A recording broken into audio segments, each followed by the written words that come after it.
Eusko Jaurlaritzak ziberzaintza izeneko erakundea sortzea onartu du berriki. Ziberdelituei modu integralean eta zeharkakotasunez aurre egiteko helburuz ariko da lanean agentzia berria. Segurtasun sailari atxikita egongo da zibersegurtasunaren arloko arriskuei aurre egiteko beharrezkoak diren tresna eta baliabideak eskura jarriko ditu beti ere. Rodrigo Gartzia, Segurtasun Sailburu ordea, arratsaldeon. Bai, arratsaldeon. Zer dela eta hartu da erakundea sortzeko erabakia? Bueno, ja da 2017 urtetik lanean diardugu zibersegurtasun kontuan. Cybersecurity Center delakoa orduan martxan jarri genuen, kasu horretan garapen ekonomiko jasangarritasun eta ingurugiro sailaren menpe, Spring bertan kokatua, eta baita zibersegurtasun industrialari zuzendutak jaiozan. Ikusi gendun, batez be, ziber erasoak gehitzen zijoaztela, eta baita ere Ukrainiako gerra sortu zanean, pasadan urteko otsailaren 24an, ikusi gendun eta gure inteligentzia zerbitzuak esan ziguten ziber erasoak gehitu egingo zirela, eta martxan hasi ginean, deialdi bat egin gendun segurtasun sailetik eta bertan zibersecurityren egoitzan elkartu ginean administrazio publiko guztiak, bai aldundiak, bai udal nagusienak, hiriburuak, eta, hasi ginean, prestatzen, datuak partekatzen, eta ikusi gendun, eta jarraitu dugu, astero biltzen, eta, ikusi gendun, nola zerbait komeni izala, agentzia bat sortzea, nortasun juridiko propioa duen agentzia bat izatea, eta hori da, batez ere, eta baita ere, euskal sektore publikoari zuzenduta, eta guztion parteidetzarekin, eta hori da martxan jarri duguna. Hortaz, zein izango dira agentziaren eginkizun nagusiak? Agentzia berriaren helburua euskal sektore publikoan zibersegurtasuna sustatzea eta koordinatzea da. Eta bere eskumeneteko informazio sistemen eta sare elektronikoen segurtasuna bermatzea.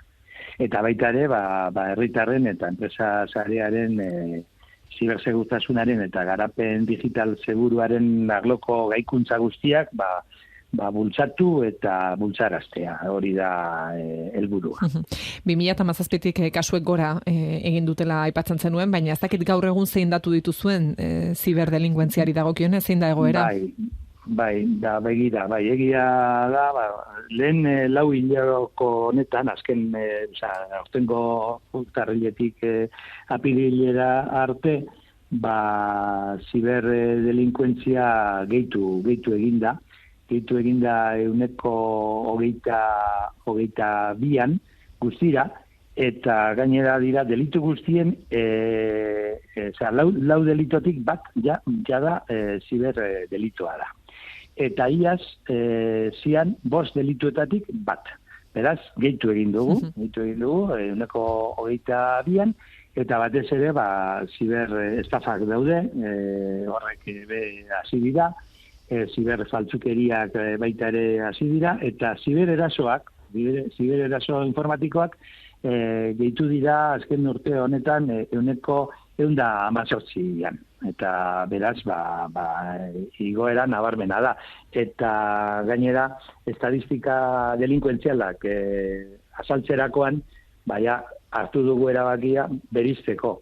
Ziberespazioan burutzen diren delituak, eta mundu fizikoan, lurrean, edo aurrez aurre burutzen direnak, ez? Eta horiek dira, orain arte ezagutzen genituenak, eta orain beste errealitate baten aurrean gaude, eta hori ere, bereiztu beharra dugu. Eta guk egiten dugun bezala, estatuan ere, ministeritzak ere, gauza bera egin du. Beraz, danontzat erronka bada, ertzaintzarentzat erronka berri bada, eta hori da gure helburua, agentzia berri honekin, kapazitate gehiago eta indar gehiago izatea erkidegoan, eraso berri hauei aurre egiteko. Aipatu duzu ziberdelituetan gehien igo direnak zibererasoak izan direla, okerrez banago 115 inguru igo direla, eta jakina alda zergatik igo diren delitu hauek, zantzurik ba aldago horien arrazoietan? Bueno, gehien dira azkenean iruzurrak, estafak, ez? Lehen modu fisikoan burutzen zirenak, edo horrez aurre burutzen direnak gaur egun, ziberespaziotik datozkigu. Batez ere, SMS mezuak edo emailak eta holako tresden bidez heltzen zaizkigu, eta, hor dago, hau pakete bat jaso behar duzu, eta gizero pari bat duzu hartzeko, eta, azkenean itxura egiten dute, ez egiten, entitate finanziero badala, edo zure bankoa edo horrezki kutxa, eta ematen du, itxura erreala dela, eta, lehen, betiko el timo dela estampita, orain, modu digitalean. Digitalean datorkigu, ez. Eta ziberzaintza erakundearekin, nola aldatuko da kudeaketa hori? Delitu hauen kudeaketa nola aldatuko da?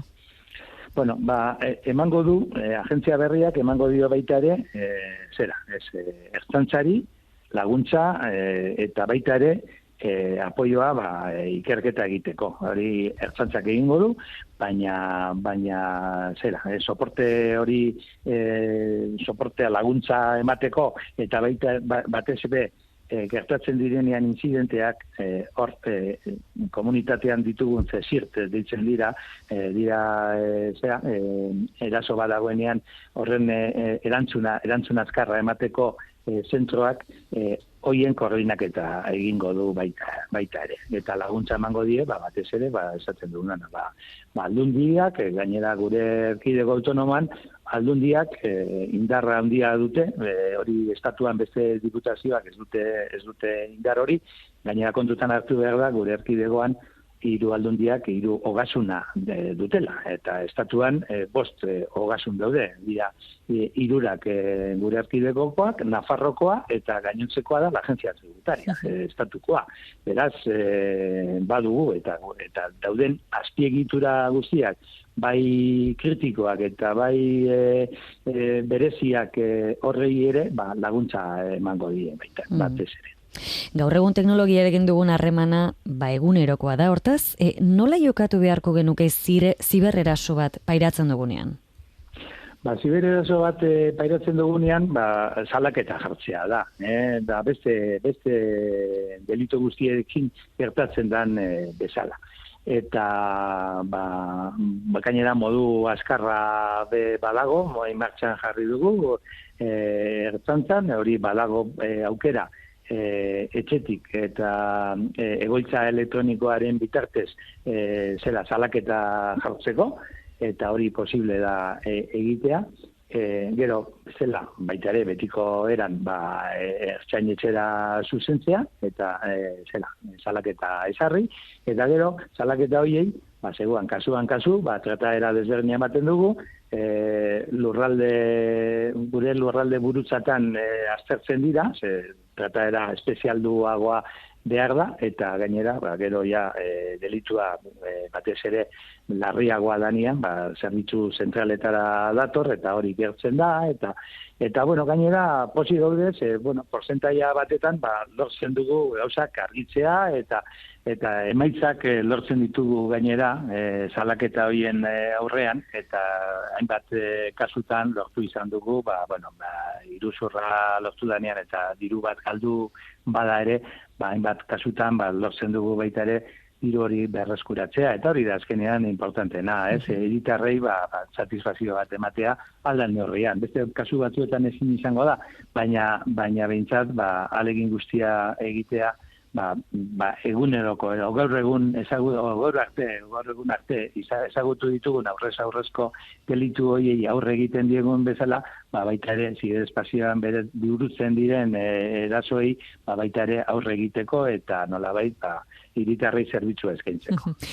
Rodrigo, amaitzeko teknologiari buruz eta mundu digitalari buruz hitz egiten ari garenean ezinbestean adimen artifizialari buruz ere hitz egin behar dugu. Gaurko albistea da, Europar Batasunak adimen artifizialaren legea osatzeko aurreneko pausoak eman dituela. Nondik norakoak zehazten hasi dira eguardian, Europako Parlamentuan bertan, segurtasuna bermatzeko bide horretan. Ziberagentzia berriak landuko alditu adimen artifizialarekin egon daitezkeen goraberak? Bueno, zuzenean, oraindik hori ikusteke dago. Ze azkenean, Europak ezartzen dituen arauak, zertu beharko ditugu, gero arau horiek ez badira reglamentuak ez dira zuzenean aplikatzekoak, direktiba bezala, igual, estatuak bereak egin beharko ditu Europak ematen dituen arau horiek, eta ikusi beharko da, nondik nora doan, eta hori segurazki, ez datorren urtean, eta ez agian urrengoan ez dira martxan egongo, eta ikusi beharko da, aztertu beharko dugu, baina noski baietz, garbi dago, inteligentzia artifiziala hor dugula eta erabiltzen dala gainera, eta eskuragarri dala hiritarrentzat, eta horri ere, nolabait mugak jarri behar zaizkio. Ez da zuzenean igual, zibersegurtasunaren maila beste esparru bat ere zabalagoa izan daiteke, baina bai, hori da beste erronka bat. Rodrigo Gartzia, segurtasun sailburu ordea, eskerrik asko eta beste bat arte. Eskerra zuei, eta hurrengora arte.